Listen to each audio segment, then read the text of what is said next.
Salvador. Todos que querem encontrar palavra de vida eterna, venham conhecer o Salvador. Deus está perto de nós, jogue o seu amor, então seu amor. Sua graça nos salvou, jogue o seu amor, então seu amor. Deus está perto de nós.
João,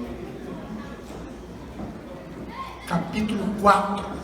Evangelho de João, capítulo 4, a partir do versículo 19, para os irmãos lá em cima. Evangelho de João, capítulo 4, versículo 19, amém? Um texto muito conhecido, creio que por boa parte dos irmãos. Então vamos lá, João 4, 19. Disse-lhe a mulher: Senhor, vejo que és profeta. Nossos pais adoraram neste monte, e vós dizeis que é em Jerusalém o lugar aonde se deve adorar. Respondeu Jesus: Mulher, crê-me, a hora vem que nem nesse monte, nem em Jerusalém adorareis o Pai. Vós adorais o que não conheceis. Nós adoramos o que conhecemos, porque a salvação vem dos judeus. Mas a hora vem, e agora é, em que os verdadeiros adoradores adorarão o Pai em espírito e em verdade. Porque o Pai procura a tais que assim o adorem. Deus é espírito, e é necessário que os que adoram o adorem em espírito e em verdade. Replicou-lhe a mulher: Eu sei que vem o Messias, que se chama o Cristo. Quando ele vier, há de nos anunciar todas as coisas. Disse-lhe Jesus: Eu sou o que falo contigo. Amém? Esse texto, ele é até interessante, porque eu fui para o coração do texto na minha visão. É um texto de muita riqueza de detalhes para o nosso ensinamento, para edificar a nossa fé. Eu até costumo ser repetitivo nas vezes que eu tenho oportunidade de dizer que todos nós viemos à igreja, e isso é baseado nesse texto, um grande ensinamento. Atrás das bênçãos de Deus, atrás de ouvir Deus, de sentir Deus, mas Deus, ele é atrás de só um grupo, que são aqueles que o adoram em verdade e em espírito. Então, no início do texto, nós já vamos aprendendo, porque Jesus, ele estava na Judéia, e ele começa a ouvir uns papos que não o agradou. As pessoas dizendo: porque Jesus faz mais do que João? Quem batiza mais? Quem faz mais? E foi quando aquele incomodou Jesus, e ele quis partir para a Galileia. No tempo de Jesus na Palestina, as regiões eram divididas em 5, e tinha a Galileia, a Samaria, a Pérea, a Galileia, a Judéia e Decápolis, e todos os judeus transitavam entre essas cidades, mas eles evitavam o caminho pela Samaria, porque era um caminho hostil, porque os povos não se davam. Mas Jesus também nos dá um ensinamento que ele fala assim: olha, eu tenho que ir a Galileia, porque aquele papo não agradava ao coração de Jesus. Esse papo de ficar, quando você tiver, quem ministra mais, quem toca mais, quem prega mais, a gente já vai aprendendo com Jesus, que esse papo não edifica o Espírito Santo de Deus. Esse papo perde a visão de reino, porque a palavra nos ensina que ele cresça e nós diminuemos. Então, se você começa a ouvir: meu irmão, é porque fulano prega mais, hoje fulano que ministrou, amanhã o ciclano que está tocando, que está liderando. Se você começa a tomar essa visão, você está perdendo a visão de reino. E aí, Jesus nos dá outro ensinamento, que ele fala: é necessário passar na Samaria, onde todos evitavam. E ele fala assim: vamos passar na Samaria. E ele chega na Samaria com seus discípulos. Quando ele entra na Samaria com seus discípulos, ele pede para os seus discípulos para comprar algo para comer, para eles se alimentarem. A viagem foi longa, e ele tinha fome, e isso já era uma estratégia de Jesus, porque eles chegam na cidade de Sicar. A etimologia da cidade de Sicar é a cidade dos bêbados, a cidade da região da Samaria, e ele chega no Poço de Jacó, um poço que tinha uma simbologia uma idolatria no meio dos samaritanos, porque Abraão ali, ele levantou o altar a Deus. Toda vez que nós lemos a respeito de levantar altar no Antigo Testamento, é porque foi feito um culto a Deus, foi feito um culto de graça, adoração a Deus. Jacó comprou aquela região, comprou o poço, não sabemos certo se ele construiu, se foi José, se foi seus servos, doou para José seu filho. Então isso tinha uma simbologia muito forte para eles. E Jesus chegou ali por volta da hora sexta, em algumas traduções, a meio-dia, no sol quente, e a mulher samaritana, a qual estava dialogando com Jesus, que a gente leu, estava ali, chegando naquela hora. Isso já mostra que essa mulher, ela vivia com a vergonha dos seus pecados, ela vivia com a vergonha da sua impureza perante o divino. E era comum, o cultural, eram as mulheres irem na primeira hora da manhã no poço, onde o sol era mais fresco, onde elas se ajudavam, onde algumas iam com seus servos, ou talvez até seus partners, seus maridos, para um ajudar o outro, para aquilo ali tinha um encantamento em relação àquele poço. E aquela mulher, meio-dia, no sol quente, sozinha. E Jesus chega ali naquela localidade e encontra com a mulher. Jesus, ele estava na agenda dele, era necessário passar na Samaria, era necessário estar meio-dia ali para encontrar aquela mulher sozinha.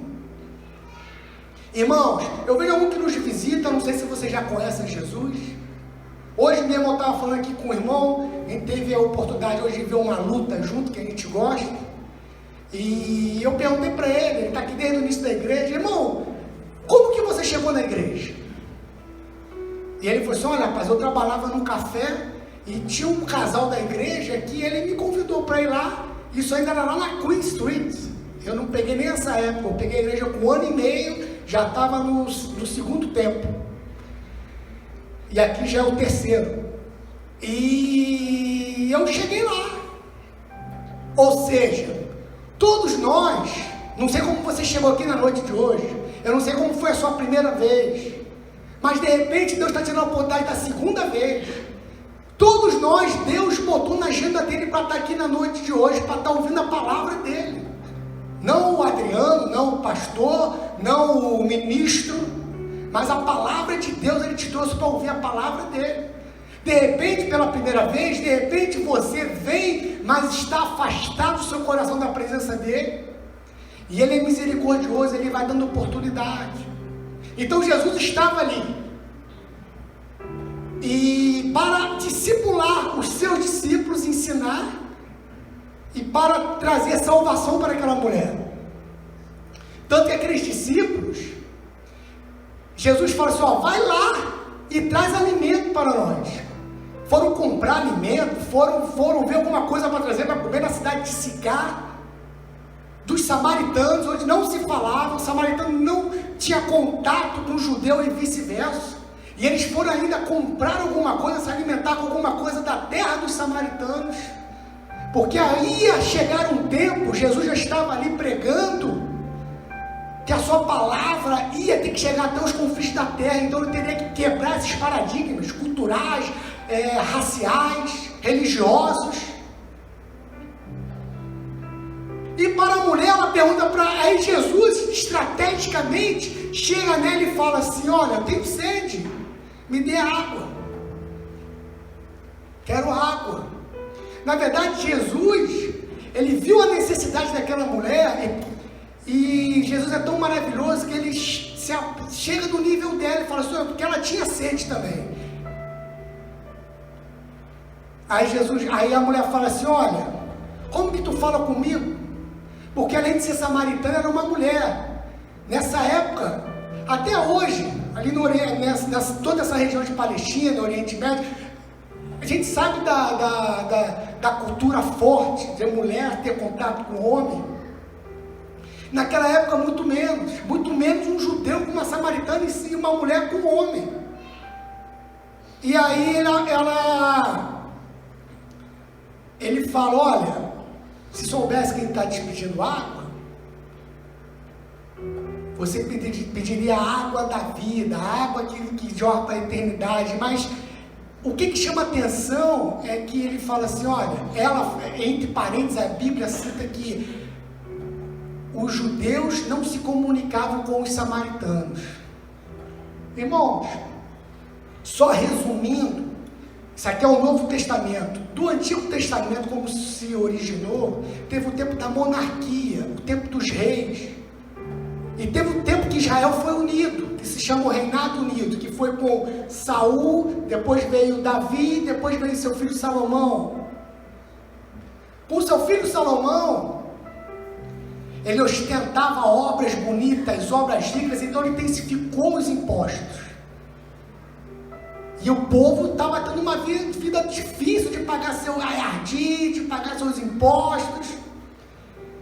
Mas o erro de Salomão foi o seguinte, a maior falha de Salomão foi que nos seus já os últimos anos, ele teve um reinado abençoado, Davi já tinha conquistado tudo para ele não tinha inimigos, os povos vizinhos vinham até Israel para fazer aliança com ele, para presentear ele, porque ele era temido. E ele, e Salomão, ele começa a ter relacionamento com mulheres estrangeiras. Aqui, lógico, alguns de nossos irmãos têm algum tipo de relacionamento, ou namoro, ou noivado, ou casaram, com pessoas da terra, ou os estrangeiros. O problema não era esse. Né? A gente tem que dar essa observação para nós que somos uma igreja missionária estrangeira. O problema era porque essas pessoas, esses povos, eles eram idólatras. Tanto que Salomão, ele trouxe essas mulheres para dentro da sua casa, onde era o templo de Deus, e essas mulheres adoraram os seus deuses, os deuses dos amonitas, dos sidonos, e de demais outros demônios. Isso desagradou o coração de Deus. Aí numa situação, o profeta Aías, ele encontra Jeroboão, que era um servo de Salomão, o rei, e falou assim, olha, numa profecia ele rasga a sua veste, ele corta em 10 pedaços, entrega na mão de Jeroboão e fala assim, olha, o Senhor, ele se entristeceu no coração de Salomão, e aquilo tudo que Davi tinha conquistado, que entregou para o seu filho, que Deus era com eles, que eram muitas bênçãos, ele perdeu mais de 80% pela sua desobediência, por entristecer o coração de Deus, e foi dado de mão beijada assim, ó, para Jeroboão, que foi o Jeroboão primeiro. E nisso, Salomão ficou sabendo dessa profecia, e falou assim, opa, esse camarada vai querer me matar, vai querer tomar meu reino, eu vou matar ele. Ele, sabendo disso, se refugiou no Egito. Depois Salomão morre, seu filho Roboão assume, e até porque Deus já tinha revelado, já tinha, através do profeta Aías para Jeroboão, dizendo, olha, eu vou tirar isso, só não vou te arrancar tudo dele, por amor a Davi e a Jerusalém. E nessa situação, quando Salomão morre, Jeroboão, que estava fugido lá no Egito, já foi fugir, Deus já tinha abençoado ele já foi se refugiar no lugar errado, ele foi para o Egito. Aí ele ficou sabendo da morte de Salomão, ele falou assim, poxa, não vão mais me pegar, não vão mais me matar, eu posso voltar. E o filho de Salomão não ouviu os anciões, ouviram os mais jovens, que influenciaram ele, que nada, vamos arrumar mais dinheiro, cobra mais impostos desse povo. Ele intensificou mais os impostos. Aí o povo assim, não aceitou. Aí se cumpriu a profecia. O reinado se dividiu. A Israel não ficou mais unido. Ficou o reinado norte. Aí Jeroboão primeiro, para cumprir a profecia, voltando, o povo falou assim, ó, você vai ser o nosso líder, você vai ser o nosso rei. E ali ele ficou o rei da maior parte de Israel, ficou conhecido como reinado de Israel, o reinado do norte. E o primeiro rei foi Jeroboão I. E o reinado sul, por misericórdia de Davi, Deus deixou Judá e Benjamim. Quais as vantagens e desvantagens? O reinado sul, da dinastia de Davi, eles ficaram com a capital Jerusalém, onde havia o templo de Salomão, onde havia os levitas trabalhando no templo, porque a ordem da palavra, ela só podia servir, só podia ministrar as coisas no templo, que era levita. E o templo de Salomão, onde havia a presença de Deus. O outro reinado, eles ficaram com uma extensão maior, eles ficaram com terras onde havia mais águas, porque a luta de Israel até hoje é água, e água potável, porque o seu lençol freático, uma boa parte é de água salgada, água salina. Então, as terras com águas melhores ficaram para o reinado, onde, quando Jeroboão se levanta, a capital dessa localização, primeiro foi Siquém, depois foi Penuel, depois foi Tisa, mas depois com o rei Onri lá na frente foi Samaria, que ficou continuamente como Samaria. Agora, para concluir essa maldição dessa localização, quando esse reinado é dividido, o povo, ele vai até Jerusalém para adorar a Deus. E a promessa era que Cristo, que o Messias, ia vir de Judá, da dinastia de Davi, de Jessé. Então ele falou assim: opa, o povo está indo lá para Jerusalém. Eu não sou da dinastia de Davi. O templo está lá, a presença de Deus está lá. Esse povo, a palavra vai abrir a mente dele, porque a palavra liberta, a palavra abre os olhos espirituais. Por isso que Satanás tenta afastar a gente da palavra de Deus, e vai ver que eu não sou um projeto de Deus para a vida do Messias, e vão armar uma cilada contra mim. Então eu vou fazer o seguinte: influenciado pela sua refugiada no Egito, no tempo de perseguição, ele levanta 2 bezerros de ouro, um em Betel e um em Dan. Aí o povo, que Betel ficava bem na divisa mesmo, de Benjamim e Efraim, aonde essa cidade de Sicar, onde era Siquém, aonde a mulher lá no Novo Testamento está falando com Jesus. Eu estou aqui na origem dos samaritanos. E aí Jeroboão, ele faz um carnaval, ele levanta, ele não tinha levita, ele levantou qualquer um para fazer o trabalho dos levitas, ele inventou as datas para servir de qualquer maneira nas festas. Aí Deus se desagradou dele. Aí tem um aprendizado muito forte para nós. Isso é desde o tempo de Juízes, isso foi com Salomão, isso foi com Jeroboão I. Deus dá a bênção, Deus abre as portas, Deus abençoa. Isso é do ser humano, a gente tem que ser vigilante. Mas no tempo da prosperidade, no tempo de ausência de guerra, é muito fácil a gente sair da presença de Deus, é muito fácil a gente desagradar o coração de Deus. Mas Deus, através do profeta Aías, falou para Jeroboão: olha, mas se você não ficar reto, eu vou te arrancar da minha face. E aí, numa situação, o filho de Jeroboão, depois de ter feito isso tudo, ficou doente. Aí ele falou assim: olha, mulher, leva o filho lá no profeta Aías.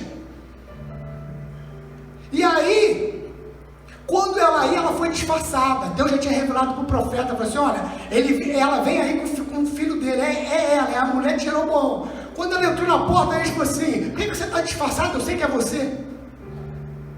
E aí ela falou assim: olha, que o menino está doente, não sei o que. Olha, Deus avisou, esse vai ter direito a sepultamento, mas o resto da família, nem isso vai ter, vocês vão morrer pelos campos. E aí ela voltou, e o final desse povo samaritano foi assim, que ainda não era o samaritano, a capital Samaria, eles foram todos mortos, outros reis assumiram, e passaram depois de Jeroboão I, nesse reinado norte, 19 reis aproximadamente. Todos eles foram idólatras desse bezerro, dessa idolatria que Jeroboão levantou. Tamanha foi a maldição.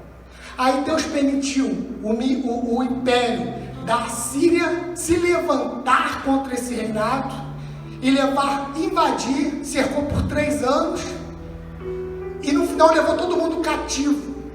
Esse povo cativo, a Bíblia depois não fala mais dele, eles foram liquidados. Ficou alguns lá pela cidade. E a Síria, o rei sábio, ele sabia que a unidade cultural, a unidade religiosa ela daria força para o povo. Então sabe o que eles fizeram? Ele, com a liderança deles, falou assim: olha, vou enviar para lá alguns dos meus povos que estão sob o meu domínio. Aí enviou para ficar nessa região que foi vazia, porque todos foram cativos. Enviou os povos que estavam sob o seu domínio. Levou alguns de Ava, levou alguns de Ramate, de Sefavaim, de Babel, de Cute, alguns da Babilônia, alguns de Ava, e cada um adorou o seu Deus. Diz a palavra que cada um botou suas idolatrias dos seus deuses nas suas janelas, nas suas portas. Imagina o coração de Deus vendo aquilo ali. Então ali surgiu os samaritanos. A palavra fala que eles passavam seus filhos no fogo, que eles faziam adivinhação, que eles faziam tudo quanto é tipo de magia negra, era pior do que um candomblé. E viraram os samaritanos. Então os judeus ortodoxos que estavam lá em Jerusalém ficaram horrorizados com esse povo. Falaram assim: não tem mais negócio, é como você abrir as portas da sua casa para você ser amigo íntimo de um servo de Satanás. Então esses eram os samaritanos. Aí a mulher fala: eu sou samaritana, como é que você pede água? Agora voltando lá, isso eu falei, fechou parênteses, a origem dos samaritanos, Antigo Testamento, voltei para o texto. A mulher lá no poço e Jesus chega, voltando para o texto. Jesus chega, meio-dia, sol quente, ela sozinha, tenho sede. Como é que você me pede água? Eu sou uma mulher, eu sou ainda samaritana. Aí, vamos ler essa parte do texto, desse diálogo, que está no versículo 10. Respondeu Jesus: se tivesse conhecido o dom de Deus, e quem é o que te pede, diz, dar-me de beber, tu lhe terias pedido a ele, e te haveria dado água viva. Disse-lhe a mulher: Senhor, tu não tens com quem nem tirar a água do poço, é fundo, de onde pois tem essa água viva? És tu porventura maior do que o nosso pai Jacó, que nos deu o poço, do qual também ele mesmo bebeu, os filhos e o seu gado? Veja o diálogo. Jesus começa, ela começa a falar assim: você não tem nenhum balde, rapaz, para recolher a água aí? Como é que você me pede água? Como é que você está dizendo que você tem água viva? Tem muita gente que está na presença de Deus e não sabe o Deus que serve. Tanto que Jesus fala assim: olha, se tu conhecesse o dom de Deus, tu não sabe o que eu vou fazer na tua vida. Tu está mendigando no Egito, rapaz. Eu vou te botar em lugares altos, eu vou abençoar tua família, eu vou abençoar teus filhos, eu vou abrir as portas, eu vou te dar água viva, eu vou te abençoar, eu vou te dar uma água que o mundo não pode te dar. Eu vou te dar uma água pura. Eu vou botar seu filho com uma mente que o mundo não pode roubar.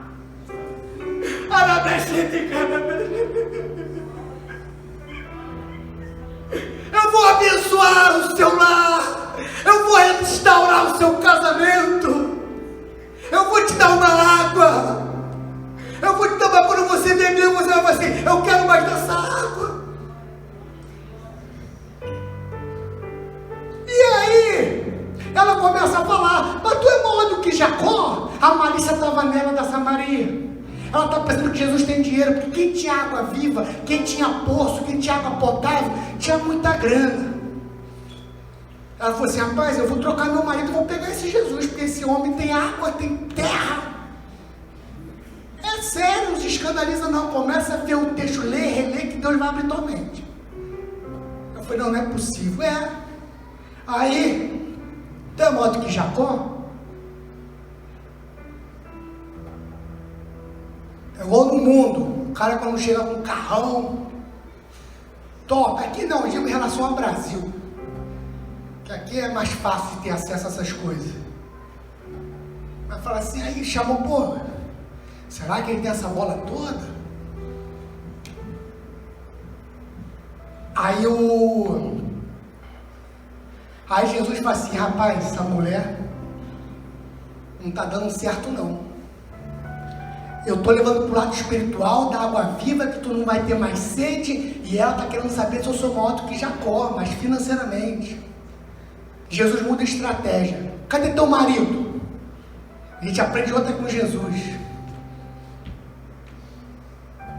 A estratégia pode mudar, só não pode mudar a palavra da verdade. Pode ter lei de limite da quadrilha, pode ter samba do orador com feijoada, mas a palavra tem que ser pregada. Se tu não está apedrejando a estratégia, irmão, tu está pegando a visão de reino. Você pode apedrejar a heresia, mas a estratégia é de Deus. Ele está aqui, ele muda para um papo de 8 para 80. Água viva, cadê teu marido?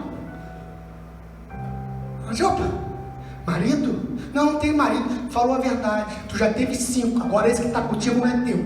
Tá vendo como é que era sem vergonha? Era amante. A gente julgava pelos frutos. Não tem capacidade de dizer quem é e quem não é, não. Estou dizendo, mas a palavra está revelando. O que está contigo não é teu. Aí ela, opa, porque era coisa que levava ela no poço naquela hora que só ela sabia. Fala assim, pô, estou vendo que tu é profeta.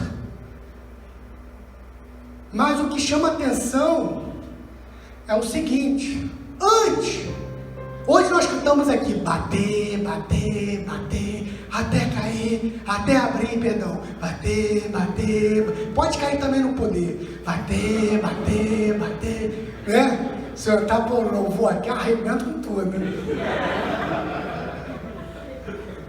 Irmãos, a gente quer que Jesus, ele dê água viva, que ele responda às nossas necessidades, os nossos pedidos, os nossos sonhos, os nossos projetos, né? Quando ela fala assim, eu quero ter essa água viva, quando é que tem essa água? Eu quero beber isso aí, mano.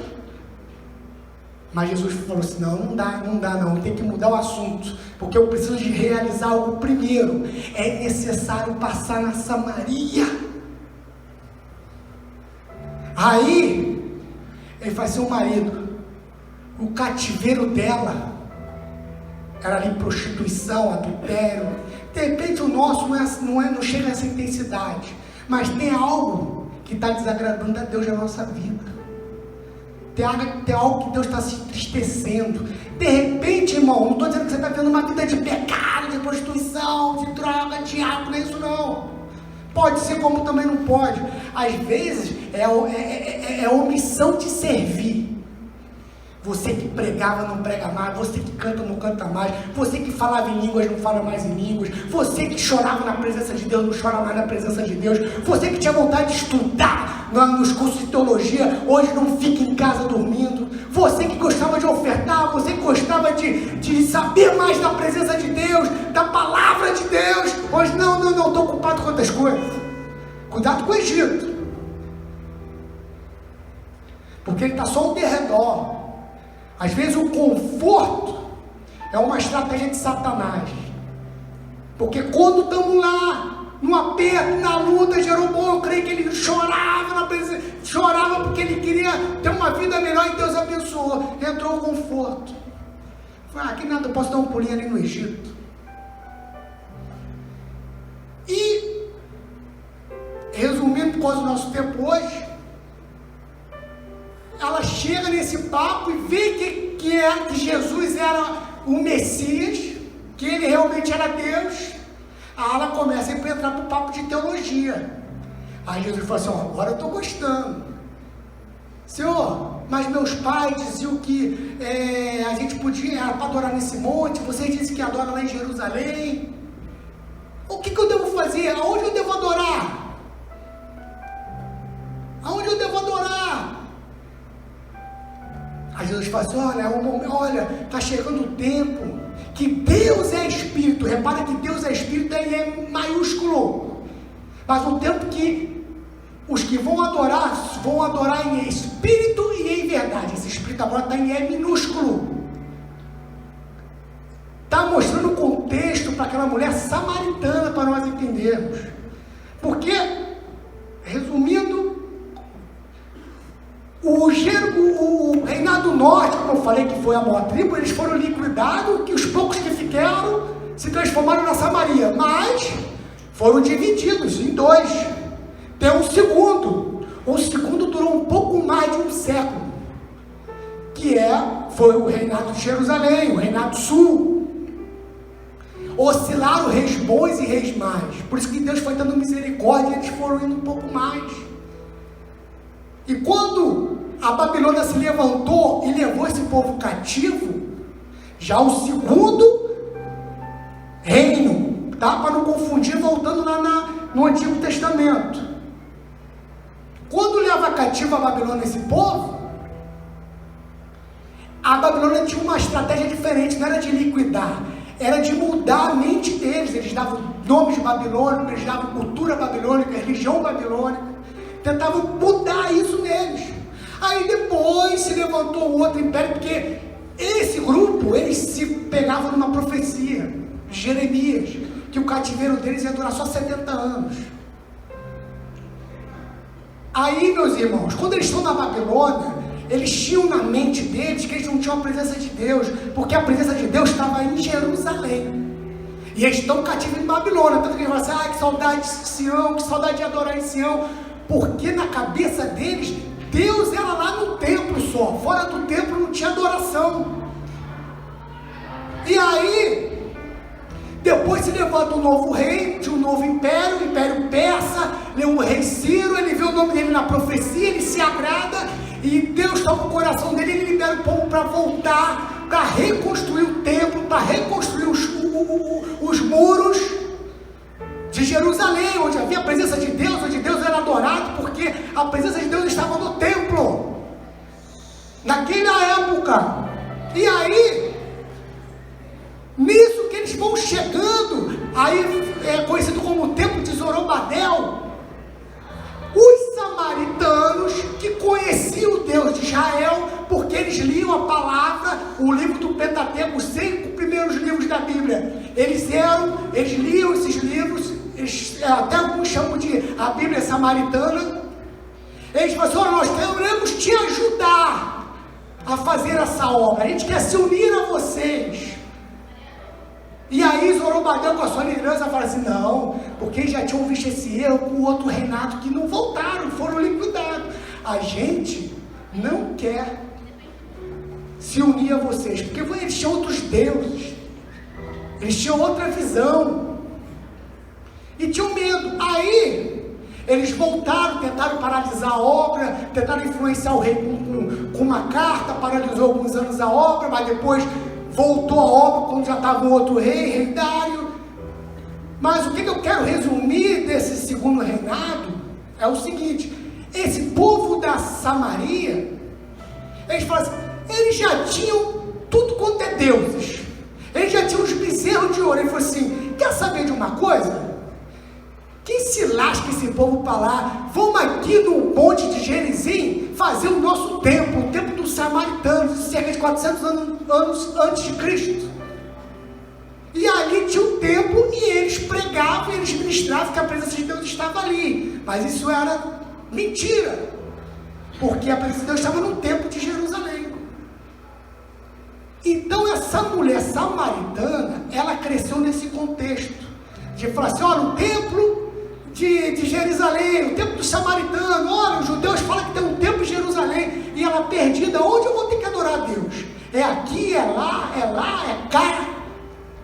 Aí Jesus fala, tem que adorar a Deus, tem que chegar no tempo onde Deus é Espírito. Jesus já estava falando dele, que o Espírito Santo de Deus ia vir, que ele ia ser adorado em qualquer lugar, em Espírito, porque ele não ia ser precisado mais buscar a Deus. A gente tem que pegar um avião aqui lá para Jerusalém, não ia precisar de ídolos, não ia precisar de bezerro, não ia precisar de lugares específicos. A gente poderia adorar a Deus em qualquer lugar.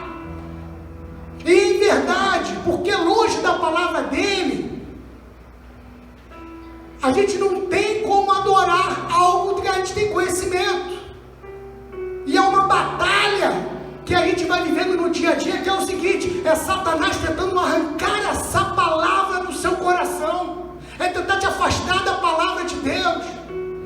E aí você vai chegar aqui e não sabe o que você veio fazer aqui. Você canta aqui, você não sabe o que está cantando.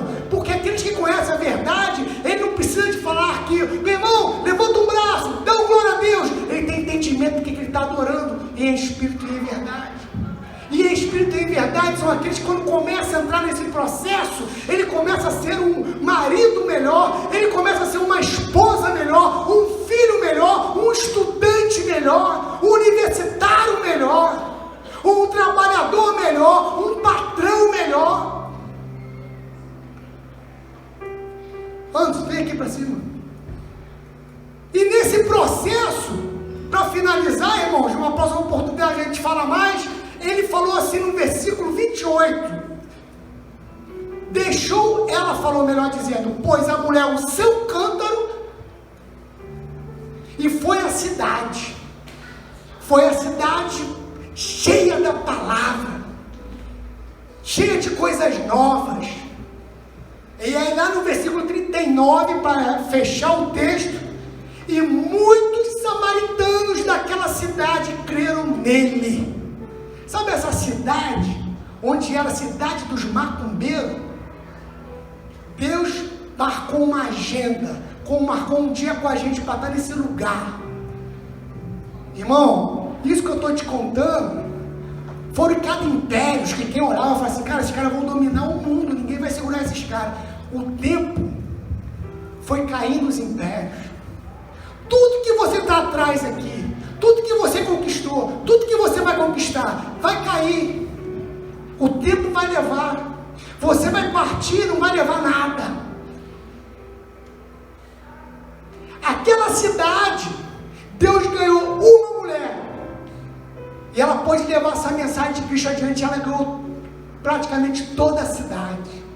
Quando nós começamos a ser avivados com a palavra de Deus, a ter entendimento do nosso chamado, a restaurar o nosso altar e ter a visão de levar essa mensagem adiante, aí Deus começa a cuidar das nossas coisas. O negócio é diferente.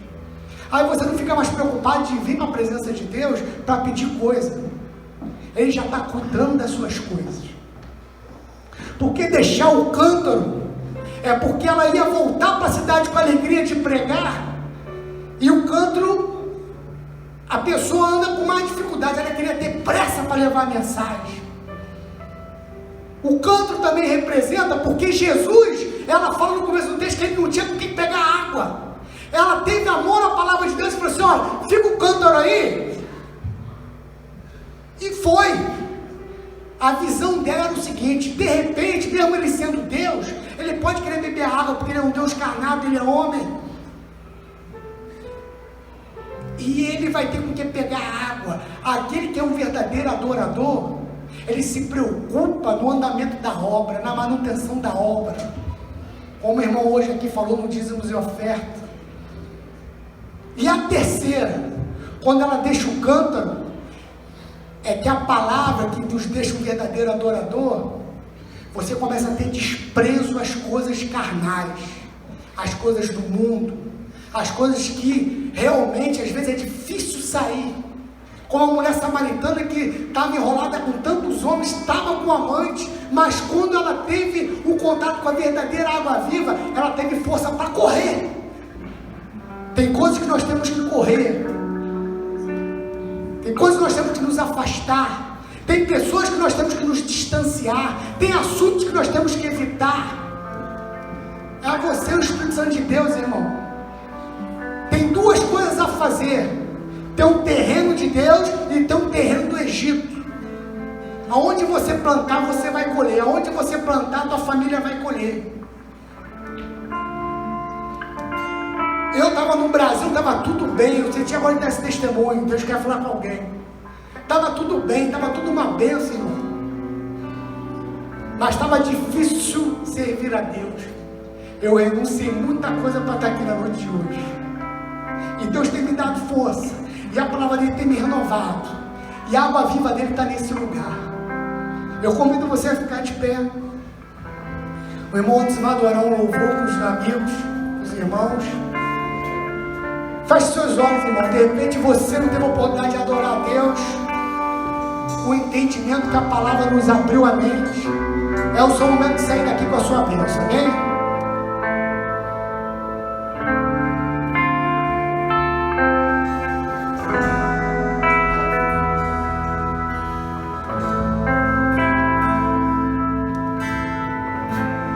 Senhor, eu sei que tu me sondas. Sei também que me conheces. Se me assento ou me levanto, tu conheces os meus pensamentos. Agora Quer deitado, quer andando, sabes todos os meus passos. Antes que haja em mim palavras, sei que em tudo me conheces. Senhor, eu sei que tu me sondas. Senhor, eu sei que tu me sondas. Senhor, eu sei que tu me sondas. Senhor, eu sei que tu me sondas.